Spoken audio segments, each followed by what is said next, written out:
오늘 오후 같이 보실 하나님 말씀 고린도전서 6장 1절부터 6절까지의 말씀입니다. 신약성경 269면 정도 있습니다.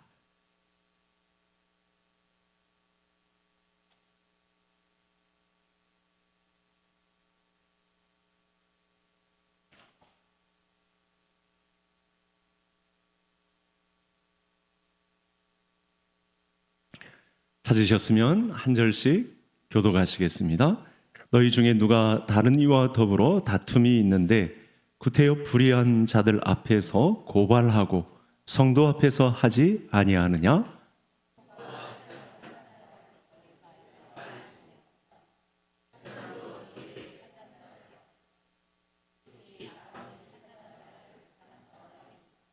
우리가 천사를 판단할 것을 너희가 알지 못하느냐?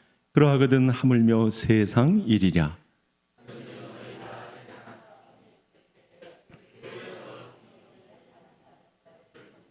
내가 너희를 부끄럽게 하려 하여 이 말을 하노니 너희 가운데 그 형제 간의 일을 판단할 만한 지혜 있는 자가 이같이 하나도 없느냐? 형제가 형제와 더불어 고발할 뿐더러 믿지 아니하는 자들 앞에서 하느냐? 아멘. 서로 인사 좀 하고 시작하겠습니다. 기도해 주셔서 감사합니다. 기도해 주셔서 감사합니다. 제가 인사를 시킨 목적대로 다 서로 기도해 주시려고 온 거죠. 네, 감사합니다. 한 번 정도가 입을 안 여셨는데 그분도 마음속으로는 서로 기도해 줄 마음으로 오늘 오후 예배에 참여하신 줄로 믿습니다. 오늘 문제를 보면 이런 구절까지, 이런 문제까지 성경에서 다루는구나. 어떤 문제였죠? 교회 안에 세상 법정에까지 가서 다툴 문제가 거론되는 이런 문제가 고린도 교회, 초대교회에 있었다는 거예요. 얼마나 문제가 심각했으면 교회 안에서 해결이 안 되니까 세상 법정까지 가서 이 문제를 해결하고자 하는 그런 일들이 있었다고 합니다. 제 개인 경험을 좀 말씀드리면 그동안 잘 말씀 안 드린 내용인데 이제 신학대학원 1학년으로 들어가서 교회를 부임해서 갔습니다. 근데 그 교회가 싸움이 난 거예요. 싸움이 났는데 강목만 안 휘둘렀지 성경이 막 공중으로 왔다 갔다 해요. 성경책이 그 무기가 될 수 있지 않습니까? 각진 성경책이 막 왔다 갔다 하는 이런 교회에 제가 큰일 날 뻔했습니다. 큰 맘 먹고 목회자가 되겠다고 했는데 교회가 막 전쟁터로 변한 걸 보자 그 어린 신학생이 얼마나 상처를 받았겠습니까? 교회가 문제가 생기면 이렇게까지 전쟁과도 같은 상황이 펼쳐질 수 있겠구나 그런 생각을 했었는데요. 오늘 고린도 교회 안에 여러 가지 문제가 있었는데 이제 교회를 말하다 21번째까지 오다 보니까 이런 심각한 문제가 교회 안에서까지 발생할 수 있겠구나. 그러면 이 문제를 우리는 어떤 시각으로 바라봐야 할까? 그런 문제가 교회 안에 발생한다고 할 때 하나님은 교회를 지키고 있는 성도들에게 어떤 마음으로 교회 문제를 해결해 나가도록 이끄실까? 이런 말씀의 묵상이 오늘 말씀 속에서 있어야 하겠습니다. 이미 초대교회에서도 있었고 이런 사례는 한국교회에 사실은 다 알리지 않아서 그렇지 교계 소식만 해도 이런 이 벙어리 냉가슴을 앓는 또 실제로 각축전이 된 그런 경쟁하듯이 이권을 따라서 다투고 있는 그런 교회들의 양상이 오늘날에 펼쳐지고 있는 것은 분명합니다. 교회 안에 여러 가지 파벌이 생기고 이쪽 두 칸은 무슨 파, 이쪽 나머지 두 칸은 무슨 파, 교육 간에 또 작은 파가 예배를 3개나 따로 드리고 있는 그런 교회 사례도 있습니다.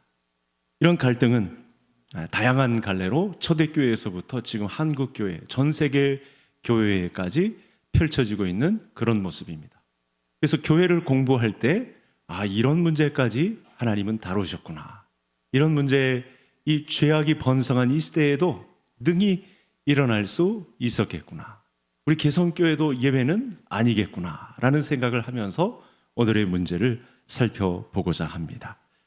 자, 믿음은 시험이나 환난이나 죄와 같이 어두운 자리, 또 침륜에 빠지지 않기 위해서 꼭 필요한 것입니다. 그래서 믿음으로 바라보는 것, 믿음으로 하나님이 교회를 바라보시듯 우리도 성도들도 하나님이 교회를 바라보시는 그 믿음의 은혜에 의한 믿음의 시각으로 바라보는 것이 중요합니다. 성도들끼리 교회 안에서 이 돈 문제나 또 여러 관계의 문제로 다투고자 할 때 법정으로 가는 일이 있을 수 있습니다.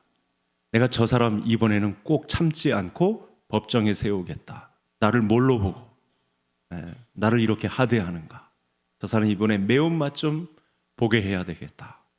기고만장한데 한번 맛 좀 봐라. 이러고 한 성도가 세상 법정에 그 상대방을 세울 수 있는 자리까지 갈 여지는 죄악된 세상 가운데 교회라고 할지라도 이런 일은 있을 수 있습니다. 아마 오늘 성도님들 중에도 참고 있어서 그렇지, 내가 인내하고 기도하는 중에 있어서 그렇지, 성질대로 하면 몇 번씩 법정에 세울 만한 그런 일이 있을 법한 그런 인생을 살아오신 분들도 있을 것입니다. 2절을 한번 화면을 통해서 만나볼까요? 같이 읽겠습니다. 성도가 세상을 판단할 것을 너희가 알지 못하느냐? 세상도 너희에게 판단을 받겠거든 지극히 작은 일 판단하기를 감당하지 못하겠느냐.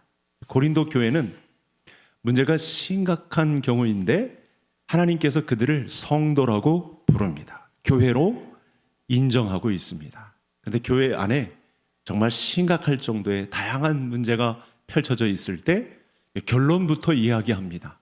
성도가 세상을 판단할 것을 너희가 알지 못하겠느냐. 이 문제는 두 가지를 연상할 수 있습니다. 저를 한번 따라 하시겠습니다. 교회 안의 문제를 교회적으로 해석하자. 그리고 오늘 이 2절 다시 한번 띄워주시죠. 이 문제 안에는 두 가지 문제가 있는데 그 이하의 말씀을 통해서 우리는 종말론적으로 교회 문제를 바라봐야 합니다. 따라하겠습니다. 종말론적으로 교회 문제를 해결하자. 현재 우리가 교회로 모여서 하나님의 교회를 이루고 있을 때는 세상 법정 생각하지 말고 교회적으로 생각을 해야 합니다. 아침에 말씀드렸던 죽고 또 죽어 예수님의 성품으로 우리의 자아를 죽이고 또 죽여서 절여지고 소금치듯 절여져서 하나님의 뜻에 굴복하고 순종하는 그 자리까지 교회적으로 감당하는 문제, 그리고 교회 안에서 일어나는 문제는 다 종말론적으로 귀결됩니다. 그래서 이 두 가지 시각을 가지고 오늘 본문 안에서 말씀을 해결해 가보도록 하겠습니다. 그래서 종말론적 시각으로 교회 문제를 바라봐야지, 그렇지 않으면 하나님의 말씀을 무시하는 처사고 이게 멸망의 구렁텅이에서 헤어날 수 없는, 답도 없는 그런 길을 가게 된다는 사실입니다. 성도가 세상을 판단할 것을 너희가 알지 못하느냐. 성도의 자리는 만만치 않습니다. 성도의 자리는 하나님께서 그 실력을 인정해 주신 높은 지위에 속하는 것입니다. 기독교적 세계관을 가지고 직분을 가지고 교회에 한 사람을 서 있다 했을 때는 그 사람의 삶의 무게가 하나님께서 존귀하게 인정하시는 자리입니다. 질그릇으로 빌은 자리이지만 성도의 지위는 상당합니다. 어떻게까지 상당하죠? 교회는 성도가 세상을 판단합니다. 그게 종말론적인 자리까지 이어집니다. 굉장히 무게감 있는 말씀이죠. 예수님의 십자가가 우리에게 지워준 것은 정말 대단한 것입니다. 가볍게 볼 만한 일이 아닙니다. 성도들이 교회로 모여서 세상을 판단할, 성도라는 이름을 가진 직분자라면, 지위라고 한다면 세상을 판단할 자리에 있습니다. 그러니까 법정까지 가지 않고서도 교회 안에서 현재 해결할 수 있는 여지가 있고, 최종적으로 종말론적으로 성도는 세상을 판단하는 위치에 섭니다. 심지어 천사까지 판단하는 그런 높은 지위에 우리를 격상시켜 놓았습니다. 성도라는 지위를 가지고 이 세상을 판단한다는 것은 정말 특정한 위치에 서 있다는 것이죠. 예수님이 십자가와 부활을 이루어 놓으신 성도의 지위는 만만치 않다. 엄청난 고결함이 숨어 있는 자리다. 그래서 2절에 너희는 고린도 교회 성도들이죠. 교회 안에서 일어나는 개인적인 사건일지라도 모든 문제는 교회적인 차원에서 생각해야 하고, 그리고 더 나아가서는 장차 종말론적인 입장에서 이 모든 문제가 판가름된다는 사실을 알고 있어라 라고 하는 것입니다. 그러니까 이렇게 교육받은 성도와 이 사실을 모르고 교회 안에서 어떤 문제가 일어나면 성질대로 기분대로 행하면, 하나님의 말씀을 의식하지 않고 움직이면 돌이킬 수 없는 그런 문제 앞에 직면하게 되는 것이죠. 그래서 오늘 교회 안에서 일어난 모든 일은 이 두 가지 시각에서 해결해야 합니다. 이 두 가지 시각을 벗어나서 뭐 안 되면 법정으로 가지 뭐 간단한 문제인데 뭐 내가 좀 돈을 써서라도 이 사람 반드시 버릇 고쳐놔야지, 이런 쉬운 방법이 있기는 한데 절대 그렇게 하지 말라고 못 박았습니다. 교회 안에서 일어난 문제는 개인과 개인의 문제라 할지라도 교회적으로 해결해야 하고 종말론적인 시각을 가지고 해결해야 된다. 아주 놀라운 지침을 저와 성도님들에게 주고 있는 것입니다. 그래서 종말론적인 시각을 가지라는 것은 이 교회가 교회 안에 성도들끼리 문제가 있을 때 그 문제를 지금이라는 그 시각에서만 풀지 말아라. 지금이라는 시각이라는 것은 기분상에, 또 내 성질상에, 내 육체적인 정욕상에 올려놓지 말고 종말론적인 시각을 가지라. 그러니까 이 갈등의 현장에서 누가 손해를 보았다, 누가 억울하냐, 누가 양보를 했느냐, 이렇게 풀지 말고 하나님 앞으로 갈 것이다. 그런 입장에서 모든 문제를 풀어가라. 지금 이 교회를 세워놓으신 우리 예수 그리스도의 보혈 앞에 문제를 풀어가고 장차 종말론적으로 설 교회 앞에 이 문제를 꺼내놓아라. 그것이 성도의 책임 있는 자리다. 이렇게 말씀을 주고 있는 것입니다. 따라서 어떤 문제가 교회를 통해서 발생하든지 간에 오늘 교회론적인 측면에서, 종말론적인 측면에서 모든 문제를 해결해 나갈 수 있는 우리 지혜로운 우리 성도님들이 될 수 있기를 간절히 소원합니다. 오늘 이 말씀을 과거에 듣긴 했었지만 사실은 익숙하지 않은 분들이 많을 것입니다. 이 두 가지 입장만 잘 생각해 보면 충분히 우리가 하나님의 말씀을 차분하게, 문제가 커졌어도, 시끌시끌해도, 다툼이 있어도, 갈등이 폭발하고 있어도 이 두 가지 말씀을 우리 예수님께서 사도 바울에게 직접 명령하셨다는 사실을 알게 되면 이 문제 앞에 책임 있는 자의 자세로 설 수 있다는 사실이죠. 그래서 우리가 교회 안에서 당하는 여러 어려움들 가운데 유력한 문제들이 있죠. 뭐 여러 가지 문제들이 있는데 가장 큰 문제는 돈 문제입니다. 제가 뭐 미리 알고 하는 이야기는 아니고 우리 교회 안에서도 금전적인 문제로 성도들의 관계가 틀어질 수 있는, 교회 전체적인 문제로 비약될 수 있는 그런 위험성을 안고 있습니다. 돈을 빌려주거나 어떤 사업을 이 동업화하면서 하려고 할 때, 저 성도님이면, 저 집사님이면, 저 장로님이면, 저 권사님이면 나와 같이 이 경제적 유익을 누리는 공동체로 함께 할 수 있겠다, 이렇게 시작을 했는데 사실은 더 큰 문제가 발생할 수 있습니다. 돌이킬 수 없는, 관계가 깨어질 수 있는 그런 위험한 자리까지 갈 수 있다는 사실이죠. 그래서 이 상대방의 신앙을 보려 하지 말고, 여기서 신앙은 조금 더 생각을 해야 되는 문제인데 한번 들어보시죠. 상대방의 사업수완과 돈을 갚을 능력, 또 그동안의 금전관계가 어떠했는지, 사회생활을 어떻게 냉철하게 감당했는지 보고 금전관계와 관련해서는 경제적 이익을 거두는 문제에 있어서만큼은, 돈과 관련된 문제만큼은 신앙만 보려 하지 말고 그 사람이 돈 문제에 관해서 어떻게 입장 정리를 했는지, 사업수완을 어떻게 냉철하게 이끌어갈 수 있는 리더의 위치에 서 있는지, 이런 걸 가지고 판가름해야지 신앙 문제만 가지고 접근해서는 안 된다. 저분이 개성교회 집사니까, 개성교회 권사님이시니까, 안수 집사님이니까, 장로님이니까 믿고 같이 해도 괜찮겠다. 내가 돈을 빌려줘도 괜찮겠다. 이렇게 하지 말라는 것입니다. 그 사람이 이 사회생활을 하면서 냉정하게 경제적인 문제의 리더로서 설 수 있는 위치에 사업 수완과 그런 능력과 리더로서 갖춘 그런 개인적인 능력이 있을 때는 모르겠지만 신앙 문제만 가지고 접근하면 낭패를 본다라고 하는 사실입니다. 왜냐하면 그런 문제는 신앙과는 별개의 문제가 되는 것이죠. 우리나라 사람들은 믿음만 있으면 상식 밖의 일도 잘 되는 것으로 오해하고 있는 경우가 많습니다. 목사라고 할지라도 야, 목사님이 될 정도면 얼마나 신앙이 깊겠냐. 그러고서 믿고 돈 관계를 했다가는 성도들 입장에서 낭패를 볼 수 있습니다. 돈 빌려줬다가 목사로부터 못 받을 수도 있는 위치가 된다는 사실이죠. 신앙에는 초월적인 요소가 분명히 있습니다.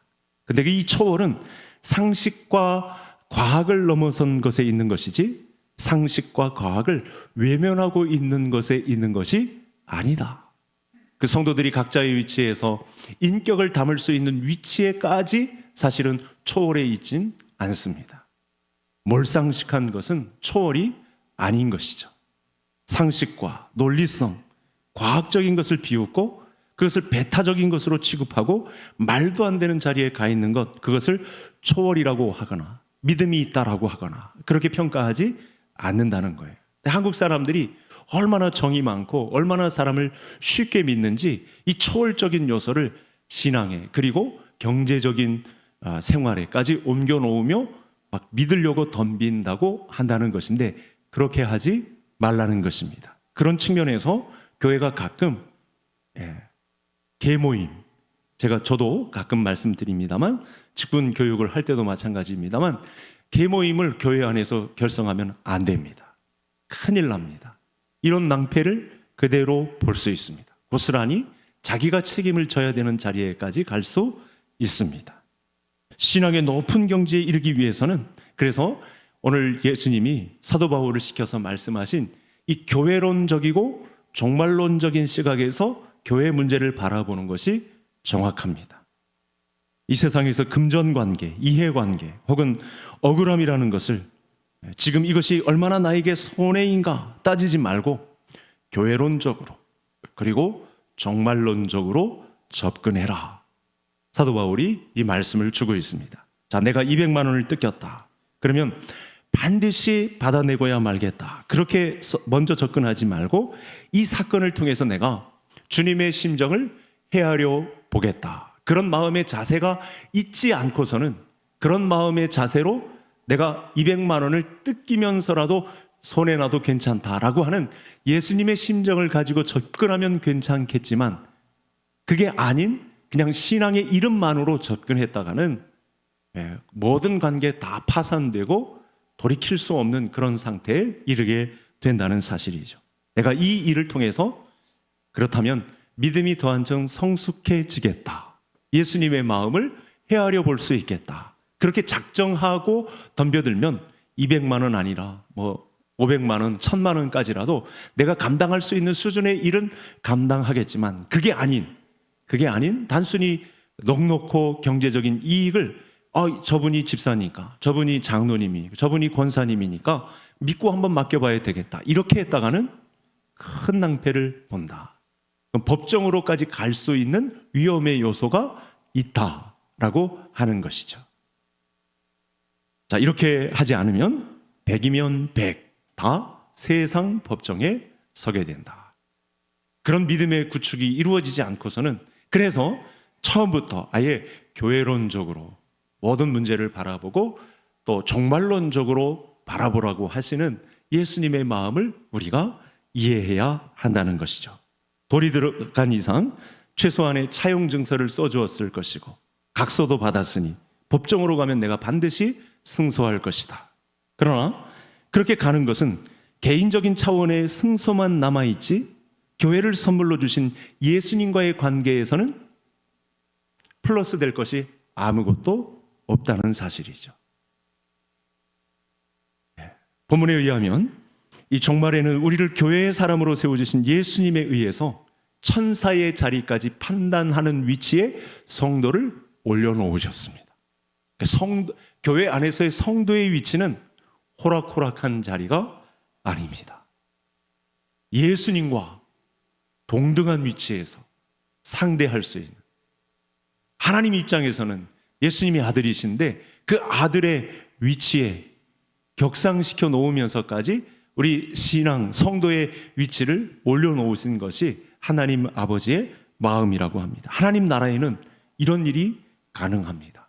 그러니까 그때는 초월적이고, 그때는 정말 감당할 수 없는 하나님의 은혜에 의해서 이렇게 미천한 자가, 이렇게 형편없는 자가 예수님과 형제가 되는, 예수님과 친구를 논할 수 있는 그런 위치에까지 우리를 올려놓으셨다고 합니다. 천사까지 판단할 수 있는 위치에 있는 내가 이 세상 문제에 푹 젖어서 법정에 가면 내가 반드시 기필코 승리할 것이다. 그때 저 집사님을 코를 납작하게 만들어 버려야 되겠다. 그렇게 한들 거기서 개인적인 차원의 승소만 있지 신앙적으로 기대할 수 있는 바는 만단의 마지막 날에 종말론적인 입장에서 천사까지 판단하는 입장에선 성도가 할 수 있는 위치는 아니다. 그런 자리는 성도에게 허락하신 자리가 절대 아니다. 그러니까 이런 움직임이 오늘날 우리 현대교회에 펼쳐진다 할 때 사탄은 분명히 이 문제를 가지고 저와 성도님들을 혼란스럽게 만들 것입니다. 그러면 분명한 기준이 정해지는 것이죠. 물론 우리는 이 세상에서 그리스도인의 책임을 다해야 합니다. 세상에서 열심히 살아야 합니다. 그리스도인으로서 사회 책임을 잘 감당해야 합니다. 그러나 세상에서의 이해관계, 세상의 만몬신을 놓고 싸우다가 하나님 앞에 영광을 다 가리는 그런 자리에는 이 세상에서 이득을 얻었다 한들 하나님의 영광을 해치는 위치에 서서는 절대 안 된다. 예수 그리스도께서 핏값 주고 세우신 성도의 지위는 그런 자리, 법정에서 승소하라고 주신 자리가 절대 아니다 라고 하는 것이 교회적인 차원이요 종말론적인 차원이다, 이렇게 말씀을 주고 있습니다. 따라서 다시 한 번 더 저와 성도님들이 모든 문제를 볼 때 예수님께서 선물로 주신 교회론적인 차원, 또 마지막 날에 성도를 예수님과 동등한 위치에서 천사까지 판단할 수 있는 엄청난 자리에 우리를 지위를 격상시켰다는 측면, 종말론적인 차원으로 모든 문제를 바라볼 수 있는 성숙한 그리스도인들이 되시기를 간절히 소원합니다. 교회론적인 차원이라고 생각해야 되는 것은 교회는 종말을 향해서 항해하는 구원선이라는 사실을 기억해야 합니다. 이런 말씀은 그동안 들어보셨을 텐데요. 하나님께서 우리에게 주시고 완성시키려는 영광스러운 모습과 영적 원리가 가장 잘 드러난 집단이, 공동체가 교회입니다. 오전에도 말씀드렸습니다만, 그래서 우리에게 할당해 주신 이곳에서 하나님의 말씀을 풀어 헤치며 우리가 만난 모든 문제를 성경과 대입시키면서 하나님이 우리 교회에 주신 말씀의 능력을 가지고 우리의 사회 책임을 잘 감당하는 성도의 한 사람으로 서 있다는 것은 축복이 아닐 수 없습니다. 그래서 교회 안에서 어떤 문제를 어떻게 풀어나가느냐 하는 것은 세상 사람들 앞에서 교회가 맡은 책임입니다. 교회가 십자가를 지다가 망하게 된다, 그건 괜찮습니다. 교회가 다른 사람들을 위해서 희생하는 자리에 있다가 가산이 탕진했다, 괜찮습니다. 그러나 만일 십자가를 외면한 승리다, 그건 또 다른 문제입니다. 그건 심각한 문제가 되는 것입니다. 선지자들을, 하나님의 사람들을 무수히 보내면서 하나님의 말씀에 순종할 것을, 교회론적으로 종말론적으로 바라보고 피 터지게 싸울 것을, 영적 전쟁에서 승리할 것을 우리에게 말씀해 주셨는데, 하찮은 이 세상의 만몬신에 굴복한 것으로 열매를 내놓는다면 이것은 돌이킬 수 없는 멸망의 구렁텅이로 빠져드는 심각한 문제가 된다는 사실입니다. 교회는 종말론적인 시각 속에서 거룩함을 목표로 하고 거룩함을 향해서 항해해 가고 있습니다. 내가 이렇게 모자람에도 불구하고, 아는 것이 별로 없음에도 불구하고, 어떤 직분을 맡기면 정말 가슴 떨려서 감당할 수 없는 그런 초라한 행색에도 불구하고, 하나님은 성도 한 사람 한 사람에게 거룩함을 향해서 항해하는 구원선에 탑승하게 하셨습니다. 믿으십니까? 그렇습니다. 놀라운 위치에 은혜에 의한 믿음으로 이 항해를 감당할 수 있도록 우리에게 교회를 선물로 주셨다는 사실입니다. 거룩한 것은 그래서 교회의 중심 원리가 되어야 합니다. 교회는 거룩함 때문에 실패하거나 중간에 방해받아서는 절대로 안 됩니다. 교회는 하나님이 인정하시는 우리가 가서 살 영원한 나라의 원칙과 원리가 실현되는 곳이고, 교회를 통해서 얼마간의 연습, 훈련을, 연단을 받게 하셨습니다. 하지만 그런 일이 시행되어야 함에도 불구하고 온전히 시행되기 전에 시행착오가 생길 수 있습니다. 여러 가지 실패를 경험할 수 있습니다. 그런데 훈련과 연단의 차원은 도외시한 채 내가 이미 앞장서서 이 문제를 재단하려고 한다. 하나님이 재단하시지도 않는데 내가 세상 법정으로 끌고 가서 이 일의 판단을 받으려고 한다? 그건 성도의 자리가 아니라는 것이죠. 내가 나서서 내 문제를 내가 해결하려는 재판장이 되려고 한다? 그 문제는 하나님이 용납하신 교회의 성도가 아니다. 이런 말씀을 하고 있는 것입니다. 아주 큰 문제가 아님에도 불구하고 교회 안에서는 여러분 상식 이하의 문제들이 펼쳐질 수 있습니다. 죄악을 띤 사람들의 모임이기 때문에 교회라고 모였어도 어느 순간 엉뚱한 방향으로 교회가 갈 수 있습니다. 두세 사람이 모인 곳에, 교회라는 이름을 걸고 서 있는 곳에 모임을 가지고 있으면서도 엉뚱한 방향으로 이상한 길로 빠져들 수 있는 그런 문제의 소지가 다분한 것이 교회이기도 합니다. 그럼에도 불구하고 교회는 사람들의 시행착오를 바로잡아주고 또 훈련과 연습이 용납되고 잘못한 것이 있어도 70번씩 7번이라도 용납할 수 있고 용서할 수 있는 것이 거룩한 교회의 모습이라는 것이죠. 세상은 거의 대부분 한 번의 실수도 용납하지 않습니다. 세상은 2번의 기회를 주지 않는 곳입니다. 그러나 교회는 여러 번이라도 그 사람의 시행착오를, 그 사람의 잘못됨을 받아주고 용서할 수 있는 곳이 거룩한 주님의 공동체입니다. 그렇다고 아무렇게나 마음대로 할 수 있는 것은 아니고 실패와 실수를 통해서 예수님의 거룩한 성품을 닮아갈 수 있는 기회가 존재하는 곳. 믿으시죠? 교회는 그런 곳입니다. 그런 위치에, 예수님과 동등한 위치에 예수님이 피를 흘려 값주고 세우신 교회인데 그 위치에 성도들을 세워놓으셨습니다.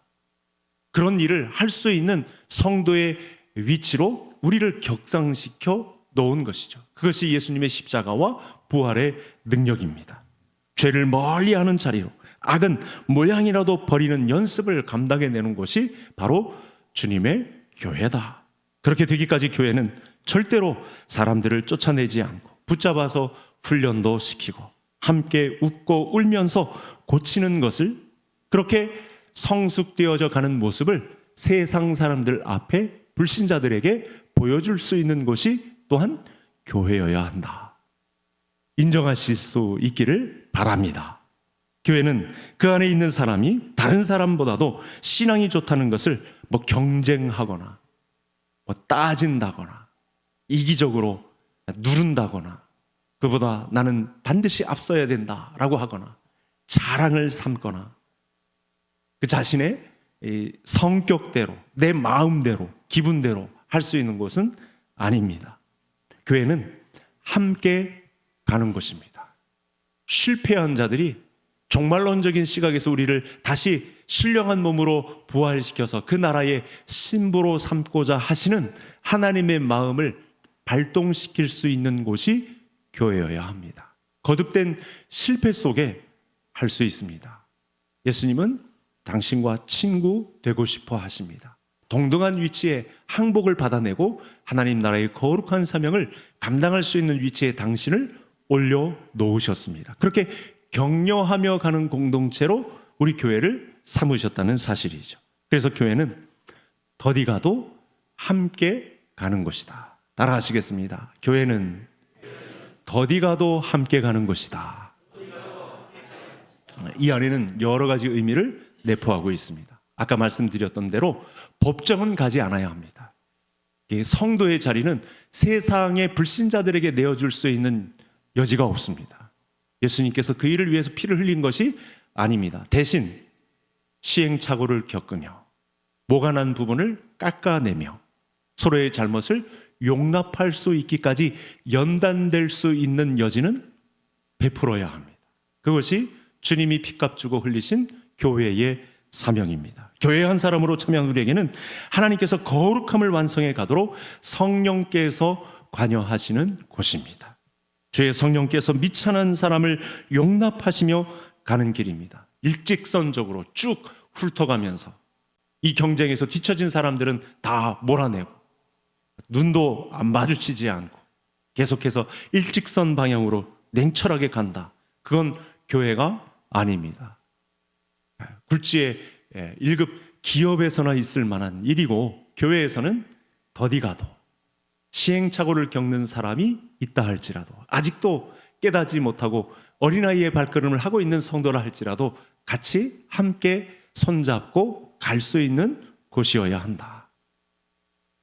우리는 교회로 모여서 하나님이 원하시는 거룩한 자리로 가야 합니다. 그래서 실패하는 일이 있어도 거룩함을 향해 가는 공동체가 되어야 하고 실패와 실수가 용납되고 연습이 가능한 교회를 이루어야 한다.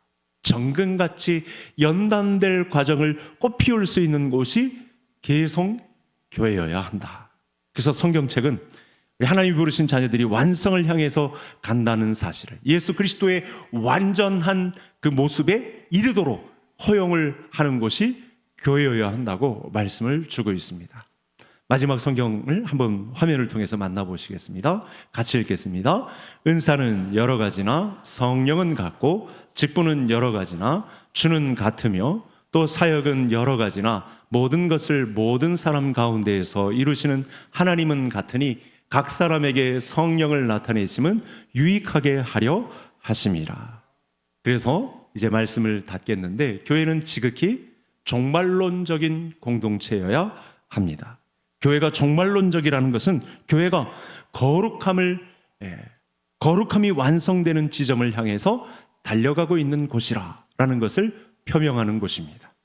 거룩함을 위하여 가는 길에는 시행착오, 실패가 용납되는 곳이기도 합니다. 그런 측면에서 하나님의 간섭은 확실하게 나타납니다. 어떤 사람에게 지혜의 말씀을 주시고 어떤 사람에게는 믿음을 주시고 어떤 사람에게는 병 고치는 은사도 주시고 나에게는 없는 능력을 사람들에게 주시고 기도할 때 방언의 능력도 주시고 영들 분별함의 능력도 주시고 내가 갖지 못한 믿음의 장점을 예수님과 같은 모습으로 우리에게 비추는 그런 성도의 모습도 나타납니다.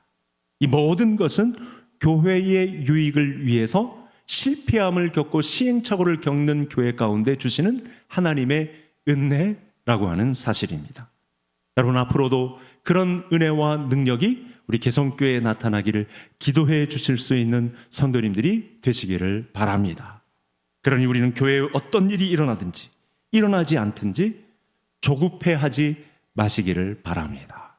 성경적인 시각으로 바라보고 세상 법정에 세우면 끝장이지 이런 식으로 하나님의 말씀을 주셨음에도 불구하고 그 말씀을 외면하는 사례는 절대 있지 말아야 한다. 상대방의 연약함과 모자람에 대해서 지적하거나 경쟁하거나 다투는 자리에 갈등하는 자리에 있어서는 안 된다. 심판하는 일은 종말론적인 교회에 관여하신 하나님께 맡기고 다만 나는 이 함께 가는 공동체의 사랑으로 거룩한 교회로 완성될 것을 믿으며 용납하는 자리에 있어야 한다. 이런 고급하고 성숙된 자리에 우리 개성교회 모든 성도님들이 위치할 수 있게 되기를 신자의 위치를 점유할 수 있게 되기를 간절히 소원합니다. 앞으로 성도님들이 겪게 될 이 완성되어져 갈 교회의 모습을 이렇게 오늘 사도 바울이 고린도 교회에 주신 말씀의 내용을 가지고 바라보아 주셨으면 좋겠습니다. 단번에 당장에 문제 해결은 안 되겠지만 예수 그리스도의 인내하심을 가지고 이 한 사람을 거룩한 나와 같은 동등된 입장에서 하나님 나라의 백성의 위치를 차지할 그날의 영광을 바라보며 성도 서로 한 사람 한 사람을 바라보는 것이 중요하다는 것이죠. 그래서 예수님은 십자가를 지시기 전까지 아버지의 뜻을 이룰 수 있게 해달라고 끝까지 기도하시고 결국 다 이루었다 말씀하셨던 것처럼 우리에게도 예수님의 인생 항로는 똑같이 그 좌표가 찍혀 있습니다. 예수님이 걸어가신 길 위에 우리도 예외는 없습니다. 그런데 다시 한번 마지막 말씀을 마칠 때 잘 생각해 보십시오. 내가 예수님이 걸으셨던 이 거룩함의 인생 항로를 무시하고 혹시 내 기분대로 내 이기심을 채우겠다는 경쟁의 목표로 혹시 불신자들이 갖는 성공의 법칙을 가지고 교회에 내 잣대를 들이대지는 않았는지 오늘 12월 2025년 마지막 이 달을 향해 달려가고 있는 이때에 우리 하나님께서 교회를 말하다 21번째 주신 놀라운 말씀입니다. 교회 생활을 하는 중에 내가 믿는 하나님은 어떤 분인지 연약한 나를 교회의 사람으로 부르셔서 종말의 날에 교회로 참여하게 계신 하나님이 어떤 분이신지 나를 그렇게 성도의 한 사람으로 세우시고 교회론적인 시각으로 교회를 섬기게 하시고 종말론적인 시각으로 나를 세우셔서 개성교회 성도의 한 사람으로 부르게 하신 하나님 앞에 여러 시행착오를 겪으며 실패를 경험하며 정금과 같이 단련되는 연단되는 이 길을 마다하지 않고 갈등이 있어도 아픔이 있어도 울음이 있어도 억울함이 있어도 이 길을 끝까지 이겨내시는 우리 모든 성도님들이 될 수 있기를 간절히 소원합니다. 이 말씀을 가지고 한번 기도하겠습니다.